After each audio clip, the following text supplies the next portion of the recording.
네, 오늘 뉴스를 보니까 한 5만 3천 명 정도 확진이 났는데 여러분들은 지금 청정 지역에 앉아 계십니다. 왜냐하면 청년들이 다 자가 키트로 검사를 하고 음성으로 나온 친구들만 여기 다 앉아 있기 때문에 아까 제가 밑에 사무실 나오다 보니까 그 카페 앞에서 뭘 하는 것 같아 저는 커피를 내리는 줄 알고 갔다가 툭 쳤는데 검사를 하고 있더라고요. 그래서 이제 음성인 청년들만 또 이제 수련회 참석을 하게 되는데 여러분 어쨌든 간에 내일까지 진행되는 또 수련회 또 안전하게 잘 진행될 수 있도록 해서 기도해 주셨으면 좋겠고요. 그리고 특별히 지금 계속 뭐 숫자는 늘어가고 있지만 어쨌든 이제는 뭐 각자가 알아서 자기 몸 관리해야 되고 또 신경을 써야 되는 부분이니까 어쨌든 우리 성도들 건강을 위해서도 기도해 주시면 감사하겠습니다. 자, 오늘 설교의 본문의 제목은 오늘 청년부 수련의 주제입니다. 우리 얼마 전에 우리 옛날에 가족 오락관 진행했던 허참 씨가 돌아가셨는데 마치 그것처럼 6대 0. 이건 뭘까요? 숫자가 아니고요. 우리의 육신과 영에 대한 끊임없는 우리의 갈등들에 대해서 사도 바울이 로마서 8장에 대해서 말씀합니다. 사실은 로마서 8장 1절부터 전체적으로 다 설명을 드려야 되지만 생략을 하고 오늘 이제 청년부 주제 본문이 오늘 12절부터 14절인데 저에게 이제 개강 예배 겸 우리 교회 예배 겸 부탁을 드려서 오늘 본문의 말씀을 중심으로 같이 말씀을 나눴으면 좋겠습니다. 자, 여러분들은 하나님의 자녀라는 확신을 가지고 살아갑니까? 우리가 하나님의 자녀라는 그 분명한 확신을 가지고 살아가지만 우리가 이렇게 살아가다가 무슨 일이 생기면 또 우리가 하나님 앞에서 고민할 때가 있죠. 하나님, 내가 하나님의 자녀가 맞습니까?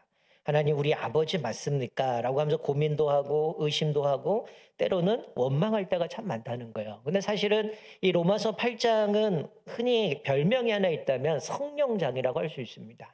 이 8장 전체에 말씀하고 있는 거는 바로 성령님이 우리에 대해서 증거를 해주고 계시는데 이 성령님께서 우리가 하나님의 자녀라는 것, 그리고 우리가 오늘 14절까지면 그 뒤에 보면 우리는 하나님의 상속자라는 것, 그리고 우리가 하나님의 양자 됐다라는 것을 우리에게 증언해 주시는 분이 성령님이라고 말씀해 주고 있는 거죠. 그렇기 때문에 사도 바울은 뭐 1장부터 7장까지 어떤 신학적인 주제를 쭉 다루면서 이 8장에 와서 지금 말씀해 주고 있는 것이 뭐냐. 그렇기 때문에 우리가 성령을 모신 사람들, 우리가 1절은 우리가 뭐 주일날 회개기도 하고 늘 제가 선포하는 메시지지만 예수 그리스도 안에서 이제 더 이상 정죄함이 없다라는 사도 바울의 선포 이후에 사도 바울에게 권면하고 있는 건 뭐냐면 성령을 모신 사람들은 이제는 육신대로 살아갈 수 없다라고 강조해 주고 있습니다.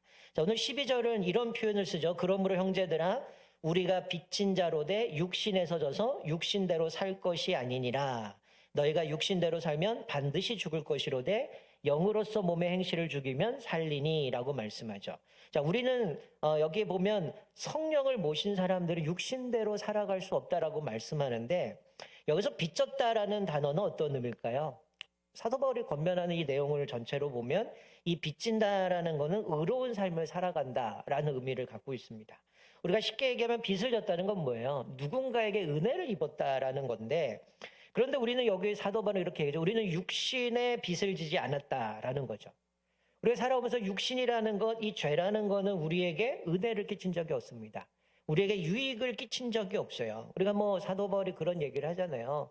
우리가 몸을 단련하는 것도 약간의 유익은 있다고 얘기하지만 사실 이 육신이라는 것은 우리에게 어떤 은혜나 유익을 끼친 적이 없습니다. 오히려 이 육신은 우리로 하여금 죄를 짓게 만들고요. 또 우리로 하여금 죄의 의식을 갖게 만든다라는 거예요. 그러나 오늘 1절에 말씀한 것처럼 8장 1절에 예수 그리스도 때문에 누구든지 그리스도 안에 있으면 우리가 새로운 피조물이 되었기 때문에 더 이상 이 율법에 대한 정죄 이런 것에서부터 우리는 해방됐다라고 말씀해요.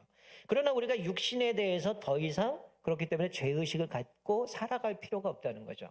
그러니까 우리가 사실은 예수를 믿고 하나님의 자녀가 되었음에도 불구하고 종종 우리는 자꾸 어떤 일이 생기면 자꾸 의문이 듭니다. 내가 구원받았나? 하나님의 자녀가 맞는가? 이런 생각을 하는 거죠. 제가 이제 주일학교를 대상으로 이런 얘기를 하는 겁니다. 어느 날 우리 아이들이 사고를 쳤어요. 부모님한테 뭔가를 잘못했습니다. 그럼 이 아이가 아침에 그냥 학교 갔다가 집에 들어오면 부모를 밖에 있는데도 어떻게 해요? 그냥 집 방문 꽉 닫고 들어가 버리죠. 왜 그럴까요? 잘못한 게 있기 때문이죠. 자, 그것 때문에 부모가 오늘은 이 녀석이 나한테 잘못을 했으니까 동사무소 가서 호적에서 빼버렸다가 얘가 잘못했어요. 용서해 두 번 다시 안 그럴게요. 그런 가서 다시 동사무소 가서 자녀로 등록하는 사람이 있습니까? 절대 그렇지 않죠. 이 친구가 자녀가 잘못을 하든 못하든 여전히 내 자녀라는 거죠. 그러니까 사실 우리 그리스도인이라고 하는 것, 예수 그리스도의 십자가로 말미암아 우리가 구원받은 우리들은 사실 하나님 앞에서 범죄할 수 있어요. 그것이 하나님과의 관계가 깨어지는 건 아니라는 거죠. 그 관계가 없어지고 하나님의 자녀가 취소되어지는 것은 아니라는 거예요. 근데 많은 분들이 자꾸만 착각을 합니다. 내가 어떤 어려움을 당하거나 아니면 내가 뭔가 죄를 짓거나 이러면 아, 내가 이것 때문에 구원이 취소됐겠구나. 하나님이 나를 자녀 삼아주지 않겠구나. 우리는 자꾸 착각하며 살아갈 때가 많다라는 거예요. 근데 사도 바울 우리에게 그런 얘기를 하죠. 예수 그리스도의 십자가의 죽으심으로 인하여서 더 이상 우리의 율법의 요구와 율법의 그 형벌은 예수님이 다 담당하셨기 때문에 더 이상 우리는 죄의식을 가질 필요가 없다라는 거죠. 그러나 우리가 이 죄가 사실은 우리 육신에 잠깐의 쾌락을 줍니다. 그렇다고 우리가 이 육신이 나에게 유익을 줬구나, 나에게 뭔가 유익을 주고 나에게 뭔가 좋은 것을 줬구나 착각해서는 안 된다는 거죠. 사실 이 죄라는 것은 어떻습니까? 잠시 쾌락이 있어요. 그러나 그것이 영원하진 않다라는 거죠. 오늘 여기 본문 말씀에 우리는 육신에게 아무런 빚을 지지 않았다는 거죠. 우리에게 유익을 준 것도 없고 우리에게 이득이 되는 것도 없고 아무것도 우리에게 준 것이 없기 때문에 우리는 육신에 빚을 지지 않았다라고 얘기를 하는 거죠. 그런데 우리는 우리로 하여금 이 죄의 행위를 완전히 종결짓게 하고 그리고 뒷부분에 나오지만 우리가 양자됐다라는 것을 효율케 하고 우리가 하나님의 자녀가 되고 하나님의 상속자가 되었다라는 것을 증언하는 이 성령님께 빚졌다라고 사도 바울이 우리에게 고백을 하는 겁니다. 그러니까 우리가 육신의 빚을 진 게 아니라 우리는 성령님께 빚을 졌다라고 말씀해주고 있는 거죠. 여러분 그렇기 때문에 우리는 어떻게 돼요? 성령님께 빚진 자로서 우리는 두 가지의 책임이 있어요. 하나는 우리 안에 있는 죄를 제거해야 될 책임이 하나 있고요. 또 하나는 우리가 예수 그리스도 말로 의롭게 되었기 때문에 그리고 성령님께서 우리를 자녀로 삼아주셨고 우리가 하나님 앞에서 그렇게 믿음으로 살아가는 사람을 인정해 주시고 하나님 이 성령을 통해서 우리에게 그 모든 것을 증거케 하신 그 빚을 졌다면 어떻게 될까요? 우리는 그 빚을 진 사람으로서 의롭게 살아가야 될 책임이 있다라는 겁니다. 그래서 우리는 성령께 빚진 자는 어떻습니까? 성령의 능력을 크게 사용할 수 있는 거죠. 그 성령의 능력을 통해서 우리가 흔히 고백하는 우리는 하나님이 거하시는 성령의 전이라고 얘기하는 것처럼 우리가 성령의 전을 욕되게 할 수 없는 거죠. 우리 성령이 내 안에 거주하시고 또 그 성령의 능력으로 우리가 하나님의 자녀가 되었다는 걸 증언해 주시고 상속자라는 걸 증언해 주시고 또 우리가 하나님의 자녀가 됐다는 양자됨에 대해서 증거해 주시고 있는데 그렇기 때문에 우리는 어떻게 해야 됩니까? 죄를 죽이기 위해서 우리의 육신이 아니라 바로 주님께 빚진 자라는 것을 우리가 늘 기억해야 된다는 거죠. 이것을 기억하지 않으면 어떨까요? 우리는 자꾸만 육신을 쫓아갈 수밖에 없다라는 거예요. 그래서 오늘 사도 바울은 우리에게 그런 얘기를 하는 겁니다. 우리는 육신의 빚을 진 게 아니고 성령의 빚을 졌기 때문에 우리는 어떻게 해야 돼요? 그 성령의 능력으로 죄를 죽여야 된다라는 거죠. 자, 13절 보면 너희가 육신대로 살면 반드시 죽을 것이로되 영으로서 몸의 행실을 죽이면 살리니 라고 말씀하죠. 자, 여기 보면 뭐라고 말씀합니까? 육신의 삶은 그리스도인들은 사망이라는 거죠. 반대로 육신의 사망은 그리스도인들에게 생명이라는 겁니다. 이게 중요한 얘기입니다. 육신의 삶은 그리스도인들에게는 사망이고요. 육신의 사망은 그리스도인들에게 생명이라는 거예요. 바로 이 13절에 그런 얘기를 해요. 육신대로 살면 반드시 죽을 것이로되 그러나 영으로서 몸의 행실을 죽이면 살리니 라고 얘기를 하는 거죠. 자, 그러면 우리가 성령 유래는 내주하시고 성령 우리가 하나님의 자녀됨을 증거하고 또 상속자라는 걸 증거하고 또 우리가 양자됨을 증거한다면 그 능력으로 죄를 죽일 수 있다라고 하는데 우리가 어떻게 죄를 죽일 수 있을까요? 여기 보면 육신대로 살면이라고 하는 얘기는 이게 가정문이 아닙니다. 우리 영어에 if라는 게 있잖아요. 육신대로 살면 이러면 너희가 육신으로 산다면이 아니라 이건 뭘까요? 확실한 걸 얘기해요. 만약에 네가 살아가는 것이 너희가 살아가는 육신대로 살아가는 것이 확실하다면 어떻다는 거 반드시 죽는다는 사실을 강조하는 겁니다. 그러니까 우리들이 예수를 믿지만 여전히 우리가 지난번에 창세기 12장 살펴본 것처럼 아브라함에 너는 본토, 고향, 친척, 아버지 집을 떠나라고 얘기를 했는데 여전히 내가 고향은 떠났지만 내가 가지고 있는 세상의 방식, 세상의 가치관, 세상의 문화를 그대로 살아간다면 우리는 육신의 그 모습을 떠난 것이 아닙니다. 여전히 육신대로 살아간다는 거예요. 근데 사도 바울은 뭐라고 해요? 육신대로 살면 반드시 죽는다는 거예요. 왜 하나님께서 아브라함에게 그냥 거기 갈대아 우르에서 머물러서 너 여기서 이제 우상 섬기지 말고 하나님 섬겨할 수 있지만 왜 떠나라고 했을까요? 그 주변이 다 문화 자체가 뭡니까? 육신대로 살아가는 거죠.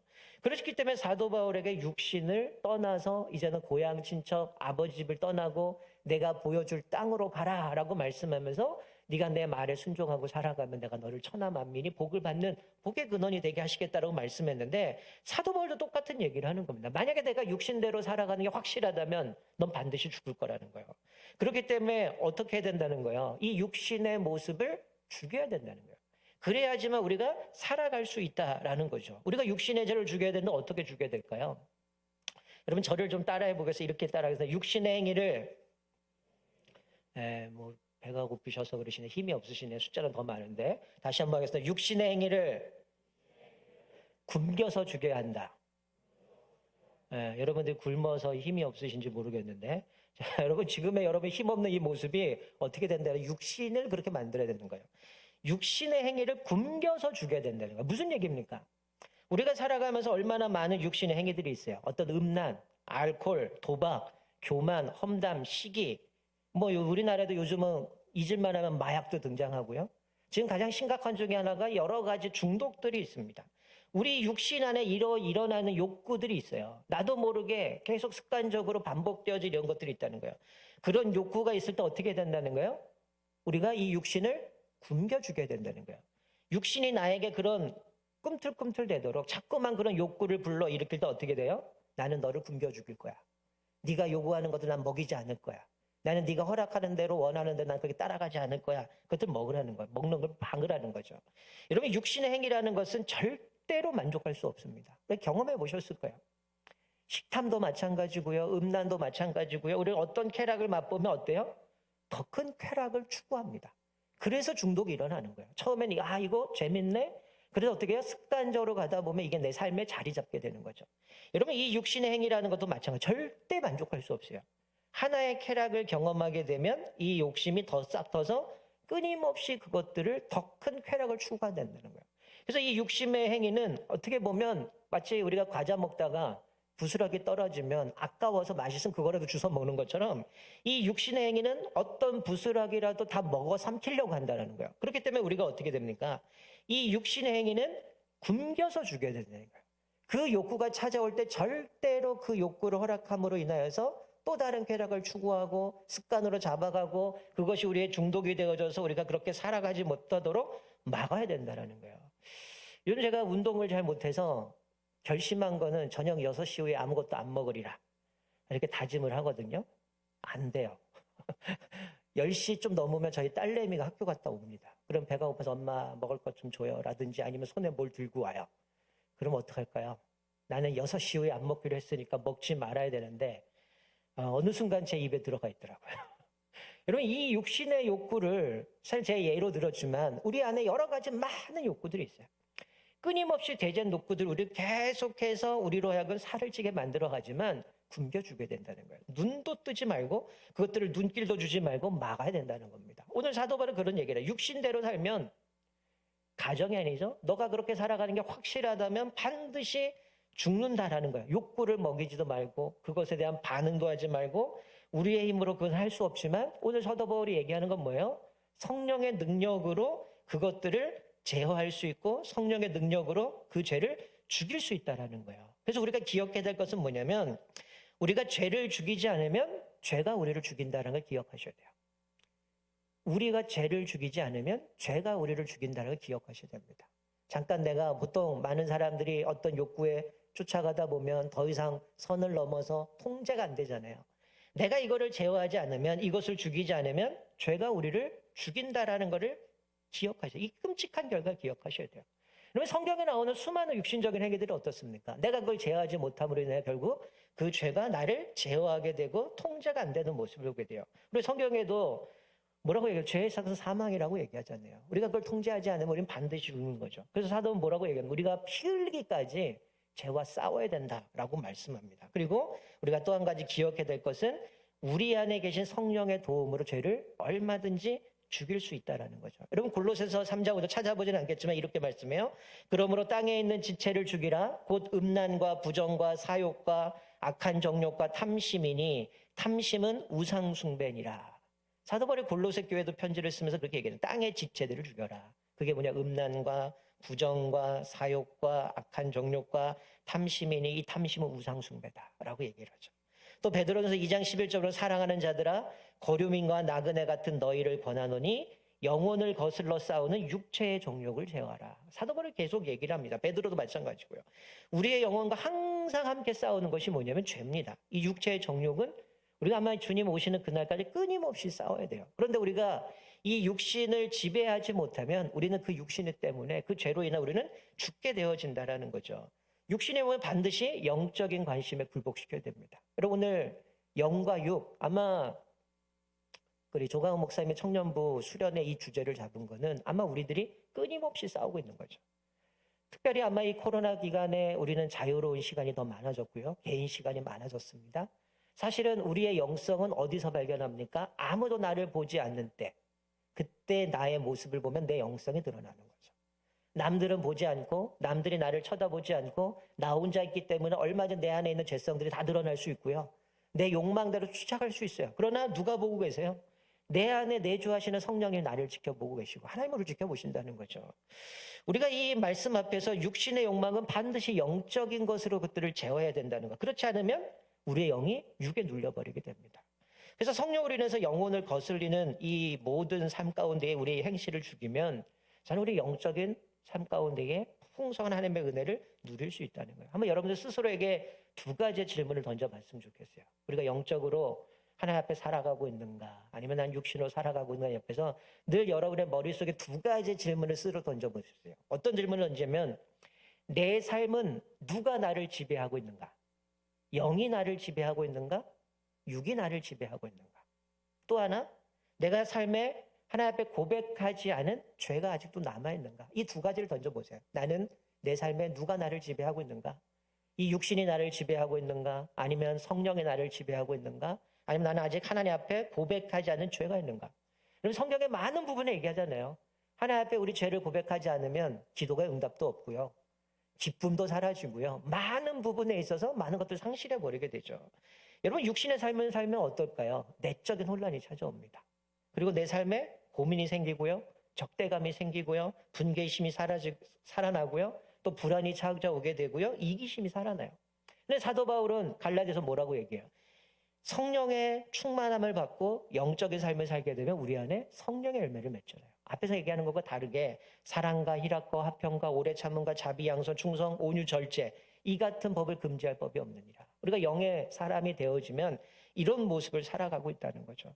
누가 내 삶을 지배하고 있는가 스스로 던져보세요. 오늘 특별히 청년부 주제가 영과 육인데 제목 자체가 vs 해갖고 누가 이기나 싸우고 있는 거죠. 여러분 한번 늘 고민할 문제일 거예요. 성령이 나를 다스리고 있는가? 아니면 육이 나를 지배하고 있는가?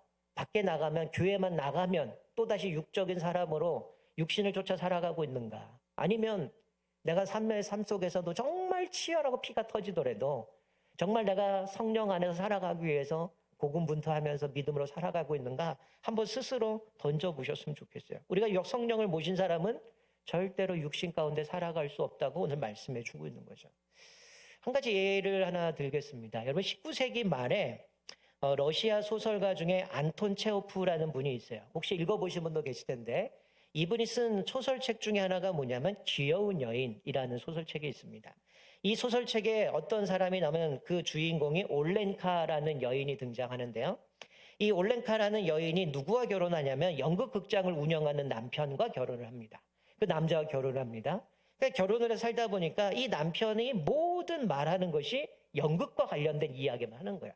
그러니까 남편만 얘기하면 오늘 공연이 어땠고 오늘 주인공이 어땠고 이 연극이 어땠고 계속 연극만 이야기를 합니다. 그러다 보니까 이 아내가 생각이 달라지기 시작하는 거죠. 이 여인이 생각하는 게 연극을 보는 것이 왜 인생에 이런 유익이 되는가. 그리고 이 연극 공연을 하는 사람의 의미가 뭘까. 그러니까 온통 연극과 관련된 이야기와 생각에 많은 영향을 받더라는 거예요. 근데 남편이 죽었어요. 그래서 이 올렌카가 이제는 누구와 결혼하냐면 목재소를 경영하는 사람과 결혼합니다. 한 번도 생각하지 않았던 부분이었는데 이 올렌카가 이제 이 사람과 결혼하고 나니까 나무 예찬론자가 됐어요. 늘 보이는 건 나무만 보이고 이 나무가 뭐고 이 나무의 재질은 어떻고 이 나무가 어떤 거고 만나는 사람마다 막 열변을 토하면서 목재 이야기만 하는 겁니다. 그리고 이 남편도 죽었습니다. 그리고 나서 또 남편을 맞이하게 됐는데 그 남편은 누구냐면 군대의 수의장교였어요. 즉 동물을 관리하는 장교였습니다. 어떻게 됐을까요? 온통 동물에 대한 관심, 동물에 대한 이야기, 이런 이야기를 하는 삶으로 바뀌었다라는 내용입니다. 여러분 여기서 보여주는 게 뭐예요? 우리가 누구와 짝하느냐에 따라서 우리 인생이 완전 달라집니다. 우리의 눈과 귀와 입을 그 사람과 관련된 모든 것을 가지고 말하게 되고 듣게 되고 보게 되고 삶이 바뀌게 되어지는 거예요. 어떻게 보면 그 사람의 입장에서 해석을 하고 그 사람의 입장에서 설명을 하게 되는 거죠. 마찬가지로 우리가 세상과 짝하는 사람은 자기가 원하지 않는다 하더라도 어떻게 돼요? 세상의 사람들처럼 어떻게 됩니까? 보고 듣고 말하고 행동하고 생각하게 된다는 거예요. 그러나 오늘 본문의 말씀처럼 우리가 성령과 짝하는 사람은 어떨까요? 성령의 눈과 귀와 입으로 사물을 보게 되고 성령이 말하는 것, 성령이 행동하는 것, 그 모습 그대로 우리가 말을 하게 되고 행동하게 되고 우리 생각이 달라지게 되었다라는 거죠. 우리가 성령을 통해 몸의 행실을 죽인 사람들은 하나님의 인도하심을 받는 사람인 거죠. 우리가 늘 성령 충만하기를 기도합니다. 우리가 성령의 사람이 되기 원합니다. 그러면 우리는 어떻게 될까요? 육신의 빚진 자가 아니라 성령의 빚진 자입니다. 그 은혜를 갚기 위해서 어떻게 될까요? 성령을 쫓아 행해야 됨을 말씀해 주고 있는 거죠. 성령의 인도하시면 어떻게 돼요? 결국 우리의 육신의 행실을 죽이게 되어진 말씀입니다. 오늘 사도 바울은 오늘 이 12절부터 14절의 말씀을 그것을 이야기합니다. 우리가 무엇을 쫓아 살아가는가? 무엇에 지배받고 있느냐? 그 지배를 받는 거에 따라서 우리의 말이나 행동이나 생각이나 모든 삶에 다 영향을 받고 있다는 거죠. 그래서 너희가 육적인 삶을 살아간다면 반드시 죽을 거지만 영을 쫓아 살아간다면 우리는 살 것이라고 말씀해요. 그러면서 14절 이렇게 얘기를 하죠. 무릇 하나님의 영으로 인도함을 받는 사람은 곧 하나님의 아들이라 라고 말씀합니다. 성령은 우리를 거룩하게 인도하셔요. 그런데 하나님의 영으로 인도함을 받는다라는 것은 하나님의 영으로 우리를 거룩하게 인도해 가실 뿐만이 아니라 오늘 본문 말씀 뭐라고 얘기합니까? 하나님의 아들이다. 즉 하나님의 자녀라고 얘기하는 거예요. 이 신약 성경으로 가게 되면 이게 신약에서 성도라는 단어와 똑같은 거예요. 하나님의 아들이다. 이건 하나님의 자녀다. 하나님의 성도다라고 이야기를 하는 겁니다. 하나님의 영으로 인도함을 받는 사람. 그게 바로 하나님의 자녀, 하나님의 아들, 성도라고 얘기를 하는 겁니다. 여러분은 하나님의 아들입니까? 하나님의 자녀로 살아갑니까? 그럼 반대로 얘기하면 여러분들은 성령의 인도함을 받고 살아갑니까? 아니면 육신의 정욕대로, 욕망대로 살아갑니까? 오늘 사도 바울은 그것을 말씀하고 있는 거죠. 사랑하는 성도 여러분, 또 사랑하는 우리 청년 여러분, 여러분은 누구의 인도함을 받고 살아갑니까? 또 내 삶에 육체의 빚진 자가 아니라 성령의 빚진 자로 그 은혜에 보답하며 살아갑니까? 우리가 이 육체의 정욕들을 이기지 않으면 우리는 죄가 우리를 죽일 수밖에 없다라는 거. 오늘 사도 바울은 그걸 누누이 1장부터 계속 이야기를 하면서 7장까지의 어떤 신학적인 얘기를 딱 하고 나서 8장에서 얘기하는 것은 예수 그리스도의 십자가에 죽으시면 우리는 더 이상 정죄받지 않다는 거예요. 그러나 우리가 그렇게 하나님 앞에 새로운 사람이 됐다면 이제는 육신대로 살아갈 게 아니라 영의 인도함을 받고 살아가야 된다는 거예요. 영의 인도함을 받고 가는 사람에게 그 뒤에 15절 나오면 우리는 아바 아버지라고 하나님을 아버지로 부를 수 있고요. 우리가 영적인 상속자가 되어 있고요. 하나님의 그 은혜 가운데 우리가 풍성한 것을 누리게 됨을 말씀해 주고 있다는 거죠. 우리가 이제는 육신을 쫓아 살아가서는 안 된다라고 얘기합니다. 육체의 소욕을 반드시 죽여야 된다라고 말씀하고 있습니다. 우리 특별히 또 청년수 수련회를 통해서 아마 내일도 여러분들이 저녁까지 기도해야 하고 말씀 보면서 이것들을 생각할 텐데 여러분 내 삶을 좀 돌아봤으면 좋겠어요. 내가 지금 무엇을 지배받고 있는가? 여러분 우리는 지금 코로나의 지배를 받습니다. 코로나 때문에 모든 게 다 깨어졌는데 마치 코로나 이 별로 아닌 이 그 바이러스 하나 때문에 우리 삶을 완전히 다 뒤바꿔 놓은 것처럼 사실 우리도 그럴 수 있다는 거예요. 하나님을 섬기지만 이 육신을 죽이지 못하면 그게 내 삶을 완전히 뒤바뀌어 버려요. 그것이 내 생각을 바꿔버리고 행동을 바꿔버리고 결정을 바꿔버리고 내 삶의 기준이 바뀌어버리고 배우자를 결정할 때도 바뀌어가고요. 직업을 결정할 때도 바뀌어지고요. 내가 뭔가를 선택하고 결정하는 모든 것 가운데 그게 자리 잡게 되어진다는 거예요. 오늘 그래서 사도 바울은 우리에게 그렇게 말씀합니다. 영의 지배를 받는 사람, 영으로 인도함을 받는 사람만이 하나님의 자녀가 되어짐을 말씀해 주고 있습니다. 우리 사랑하는 모든 성도 여러분, 우리가 오늘 말씀을 읽으면서 또 말씀을 들으면서 나를 좀 돌아봤으면 좋겠어요. 어찌 보면 뭐 코로나가 5만 명 가고 이제는 알아서 자가격리해야 된다라는 모습을 보여주면서 사실은 제가 볼 때는 이게 이제는 그냥 다시금 그냥 위드 코로나로 그냥 가는 것 같아요. 말은 이렇게 얘기는 하지 않지만 알아서 각자 노생해야 됩니다. 자기가 아프면 격리해야 되고 아프면 가서 키트 검사해서 해야 되고 결국은 나라에서도 통제가 안 되기 때문에 각자 가라는 거죠. 어떻게 보면 내 삶을 내가 지키고 살아가야 됩니다. 지금 시대에 어느 것 하나가 나를 보호해 줄 수가 없다는 거죠. 우리가 육신대로 살아가면 잠깐의 쾌락은 있지만 나를 지켜줄 수 없습니다. 나를 영원히 책임지고 나를 붙들어 줄 수 있는 건 오직 그 성령의 능력만이 우리를 살려주고 우리를 붙들어주고 채워갈 수 있음을 말씀해 주고 있어요. 우리가 앞에는 읽진 않았는데 사도 바울은 그렇게 얘기를 합니다. 우리가 육신을 쫓아가면 하나님과 원수가 된다고 얘기를 해요. 하나님을 기쁘시게 할 수 없다라고 얘기해요. 자, 우리 마지막 5절과 6절 같이 한번 읽고 말씀을 맺겠습니다. 자, 5절, 6절 우리 같이 한번 읽겠습니다. 시작. 육신을 따르는 자는 육신의 일을, 영을 따르는 자는 영의 일을 생각하나니 육신의 생각은 사망이요 영의 생명은 생명과 평안이니라. 자, 그 앞에 4절에 보면 뭐라고 얘기합니까? 육신을 쫓아가면 하나님과 원수가 돼요. 하나님을 기쁘시게 할 수 없다라고 얘기합니다. 어쩌면 우리 삶에 그럴 수 있어요. 왜 하나님을 기쁘시게 할 수 없을까? 왜 내 삶에 기쁨이 없을까? 그건 이유가 단 한 가지죠. 내가 영을 쫓아 살아가지 않고 육신을 쫓아 살아가기 때문에 잠시 잠깐의 쾌락은 있지만 또다시 그것이 나로 하여금 무너지게 만들고 하나님과 관계가 멀어지게 만들고 깨어지게 만든다라는 거죠.